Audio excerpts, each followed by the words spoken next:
So how did things end up that way? That's the key, right? How did it get so big, and how did the collapse happen? And it happened very fast and furious, unfortunately, and it was the end for everybody. And as I say, Castro became the ultimate mobster himself. He had control of the island. He became more powerful than any mob boss ever was. That's how, because not only does he has a military, but he has the Soviet Union on his side, right? The Soviets become on his side. He has the law enforcement. He has control of everything. So let me back a little bit. So it's called Castro and the Mob. It's a good read. Why did the Mafia get involved in Cuba, right? That's the question. I mean, they were in Sicily, the Italians, right? They came to the United States. They have out there. A big issue was Lucky Luciano, right? After the Second World War, he was obviously head of his family, Luciano crime family in New York City. But the agreement was he was convicted. He was going to be deported. So in 1945, he gets deported after the Second World War back to Sicily, right? So he's back to Italy, and he starts developing a lot of connections. And he develops a connection where he develops a very good heroin connection from North Africa. So this is important because the Mafia was kind of more into gambling, extortion, and other stuff. But this would push the Mafia big time into heroin trafficking, really big, lucrative money from them. So he wants to start, he wants to have a major conference, but he can't have it like he did in Atlantic City 10 years earlier, right? They have the major Atlantic City conference because he got deported now. He can't now. So he has Frank Costello acting for him, head of the Luciano family, which will later change names.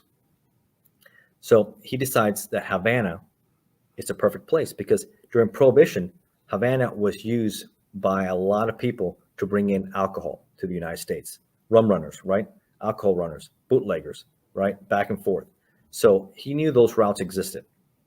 He wants to have a major conference. It's called the Havana Conference in 46. So he goes out there to Cuba. He finally gets into Cuba. He has to be careful because remember, the United States doesn't want him anywhere near the United States because he's been convicted and they deported him. This will become a who's who, bigger than Atlantic City Conference of people showing up. They do it at the Hotel Nacional, which if your audience wants to look it up, it's a palace. It was built in 1930. Gorgeous, built with all the amenities you could imagine, right? Chandeliers, you name it. A view of the water and a view of Havana. Amazing. And it's still in pretty good shape today, but it's not as well maintained as it should still be, right? But it's still around, which at least for historical purposes is important. All right, so you have all the crime families come in to Havana in 46. This is December 46. They all come in there. You have the Trafficante family, but he also wants not just to be Italians. He wants to create an international crime syndicate. He wants to bring into Spanish, the Jews. He wants to bring in Jewish families. He wants to bring them all together, working together. So you have Meyer Lansky there. You have other Jewish gangsters there that show up. You have Carlo Marcello from New Orleans, his family. He's there. From the outfit, Sam Giancana represents the outfit, right? He shows up to the meeting. Important players to know because he'll come important what happens in Cuba with Castro on the road. So remember Sam Giancana. All the New York families come in. Even Frank Sinatra was documented to be there. So that he showed up. So you see a lot of ties. Sinatra always with the Mafia. It seems like he's always around those guys. So that's interesting. So three things come out of it. He says, I've got this major source from North Africa to bring heroin in. There's going to be a lot of money in there. They were first hesitant, but then he exposed how much they can make of it. And he says, yeah, you're right. Now that prohibition's gone, this is illegal, and this is a lot of money in it because the black market just feeds on it, right? With drugs, just like anything else. Alcohol, there's no money anymore. It's legalized. It's hard to make money. So this is where they go for. He now can't be the head of the Luciano family because he's out, but he wants to be the boss of all bosses for the commission. There's a lot of back and forth about it. Frank Costello and others help him win the vote. He becomes the boss of all boss. So Lucky Luciano then becomes the boss of all boss. And then, of course, he wants to create with these other mafia families and these other groups, ethnic groups, working together to be together. So he says Tampa with the Trafficante family, because they were there, junior and senior, were there. You guys could be handling the drugs from Havana. It's going to come from Sicily, Italy, to Havana, Havana to Tampa, also from Havana to New York City. The New York City families will handle that, and from Havana to New Orleans, and then you'll have the Marcello family take care of that. So he has a pretty good network. What's going on there, and they thrive. They thrive not only with the drugs, but they build a casino mecca gambling out there in Havana, and it's mafia owned. You have this corrupt dictator, Florencio Batista, right? We have Meyer Lansky, Traficante, and all these guys. They have them pretty much. They pay them a percentage of what they make, right? They have them under control. In fact, it gets so bad that even this dictator Batista, he even puts Meyer Lansky on his board, like a czar of gambling casinos. So he's even getting a salary on the Cuban tax dollar. I get a mafia guy on the board there, which is unbelievable. That's how corrupt and bad things are. So, people can look at pictures of Havana and in the heyday in the 50s, and a lot of Americans, a lot of people from all over the world. But those things didn't sit well, I guess, with Castro and the rebels, right? They were very anti-American, anti-capitalist, anti-imperialist, right? And they felt like the United States and these people have taken over their country. They're not happy what they're seeing in their own country. So the rebels, they come back and they invade, and they're in Sierra Maestre, and they spend a few years battling with Batista's army, right? Back and forth, back and forth. Eventually, it breaks bad for the Cuban army, and Batista loses. But a lot of these guys, the mafia guys, their mindset is, okay, they really understand Castro, what he was. Their mindset is, okay, we bought, and this guy, Batista, was corrupt, right? We exchanged one corrupt dictator for another corrupt dictator. We'll probably play the same game this guy did, and we'll pay him, same percentage we were paying this guy and everything else, and give him allocated some amount. They come like everybody else. A lot of people did, even though my family knew what he was. They misplayed their hand on this one, completely underestimated and understood what he was. So Castro and his rebels win the war against Batista and the army, right? And they come in, and I think Meyer Lansky realizes once he sees Batista leave, just like that scene I was talking about from The Godfather, it's over. He's on the plane, they're celebrating, and he's heading out. Like, he gave up. And a lot of guys are shaking their heads and said, what's going to happen here? Well, a lot of bad things are going to happen here now. Traficante thinks he can play ball with him. He decides to stay. Meyer Lansky, now, it takes him about almost a week, because the island's like this, and he crosses all the way over to get to Havana, right? January 7th, he gets into Havana. Meyer Lansky decides, he was on the board, because on the way from there, a lot of supporters for Batista's group were getting killed by the rebels in the firing squad, the famous picture of the firing squad. They're getting executed, right? He was tight with Batista big time. I think he realizes it's time for me to go. So, and he was a huge investor in the casinos in Havana Riviera. He had put millions of dollars in. He was making a lot of money. These guys were from the top, making a lot of money. All of a sudden, it's all collapsing, going down. And years and years of raking in the big dollars in casinos and gambling, horse racing, all the stuff they were doing. Traficante family, Lansky family, Meyer Lansky, all these guys. He has to make a decision what to do, and he decides to fly out to Miami. He leaves it all behind. All his wealth, everything he put in for, and it's over. Never to return back to Cuba. Traficante thinks maybe he can convince them to let them continue their operations. Doesn't end up well for him. Castro doesn't care for it, because the second they take over, they're trashing the casinos. They're nationalizing everything, and it's over. It's over. They're taking control of all that stuff. He puts Traficante in jail, in a Cuban prison. So that's how much he thinks of him. So he sits in a Cuban prison, I will say less than a year.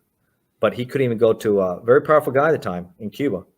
He couldn't even go to his daughter's wedding in the August of that summer in 59, which was really a very elaborate, expensive, high-end wedding. So he's sitting now in a prison. At the top of the food chain, now he's at the bottom. After he does significant time, he deports him out of the country. Never to return back to Cuba either, losing all his assets and control. So Castro now starts seizing all the mafia's assets and everybody else's, the businesses, not just the mafia, but businesses and hardworking people like my families and other families that leave, because with Castro, a little background here, it's either you're part of the revolution, you're part of his regime, or it's going to be in jail, execution, or you got to leave, because his way or the highway. So he becomes the ultimate mobster himself with Castro. So A lot of those things didn't sit well with the mafia, right? They got pretty much hit hard. They lost lots, millions and millions of dollars. Today it will be billions of dollars, right? They lost these hotels, they lost these casinos, they lost huge investments just like that. Complete misunderstanding the situation that was happening in Cuba. So they have NFL out. You see a lot. Some of the money goes to Las Vegas. Obviously, that starts growing. The fall of Havana leads to the rise of Las Vegas. You have the Flamingo Hotel, Bugsy Siegel, right? Meyer Lansky is kind of behind that. You have all the money starts going over there. The mafia starts going to Vegas. The Chicago outfit starts saying, "Hey, this is open. We want to start setting up stuff over there." Then you go the election of 1960, right? Kennedy beats Nixon in a very tight election, very close election. But he's not happy what's going on in Cuba. He knows Castro is a big problem. So the CIA sends up a retired, or not retired, former FBI agent who was the private investigator for Howard Hughes, named Robert Maheu. He said, "Hey, reach out to your mafia connections and tell them we're interested and we want to assassinate, we want to kill Fidel Castro. But don't tell them you're working for the CIA." And this has all been released in documents and the classified CIA reports down the road that you can read about later, which is pretty fascinating. The collusion between the CIA, a government, and the mafia to kill Castro. They both have enemies. It impacted us as a country and impact the mafia. So it's strange bedfellows sometimes people make, right? And that's what you saw what Castro ended up making with the situation. So Maheu, but make sure you tell these guys you don't work for the CIA. Tell them come up with a story that you work for this international syndicate, international group that lost a lot of money in Cuba and they want Castro dead. They're motivated to kill Castro. Okay. So he reached out to this guy, Johnny Roselli, his contact out there, which is called Hollywood Johnny. He worked for the outfit, but he was working out of the West Coast. And he would do a lot of interesting things out there in Hollywood. He had a lot of big contacts with movies, producers, but he got convicted for extortion, and he got hit hard with that. But he had contacts. So this guy Maheu makes the pitch to him, say, "Listen, we're looking to kill Castro. Do you have any guys in Cuba or anything that had connections to do so? And willing to pay you." At the time, I think they were looking like $150,000, which is significant, which is probably over a couple million in today's standards. He said, "Yeah, I do.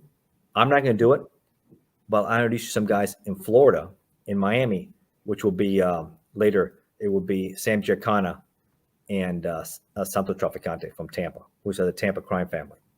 So Maheu meets with these guys, and they come up with a plan. And allegedly, according to reports and everything that's out there, that Giancana comes up with the idea of putting poisoning pills because he has a contact close to Castro.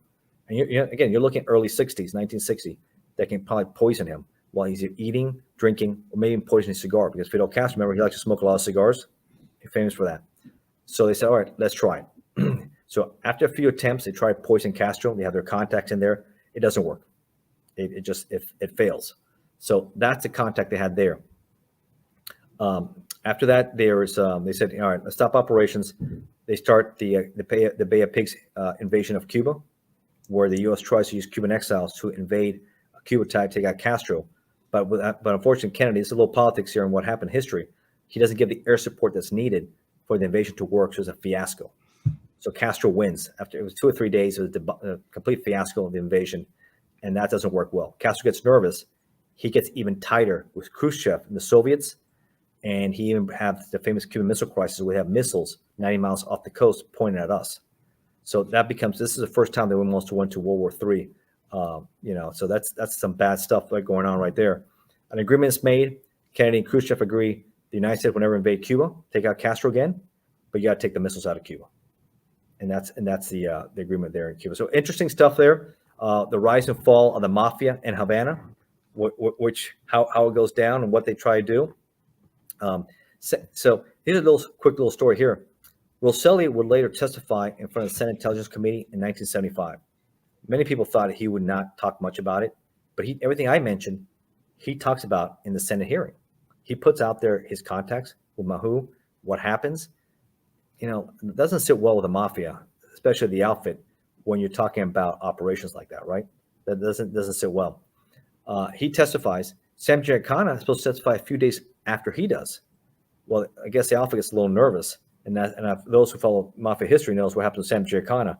He gets executed in his basement of his home while he's cooking sausage and peppers, shot 7 times. A day before he's supposed to testify in front of the Senate committee, the same one that Johnny Rosselli did. Rosselli, a year later, will be found in a barrel in Miami Bay, suffocated. So obviously their actions kind of pissed off some people, no doubt about that. So those are things you can find out more about if you're interested in the book. And good things about books, they're short reads, but you can do more of a deep dive. I think Giancana is really interesting. I did Chicago Crime Boss, and I do talk more about him and their history also. LA mobsters, Giancana, Bugsy Siegel, Jack Dragna, the history of LA and what happened there. So if you like all this stuff, I think you'll like some of my books, and then you can figure out some of the mafia families and where they go and what happened. But I find Havana, especially my family and what happened to us, fascinating how quickly, things fell for the mafia and everybody else with Fidel Castro. Hey, thanks for watching this clip. This clip came from one of my interviews I did in the past. Please hit subscribe if you want to get more clips like this. Also, if you want to watch the full interview, I'll put a link in the description. Or you can hit the button on the screen to watch the full interview.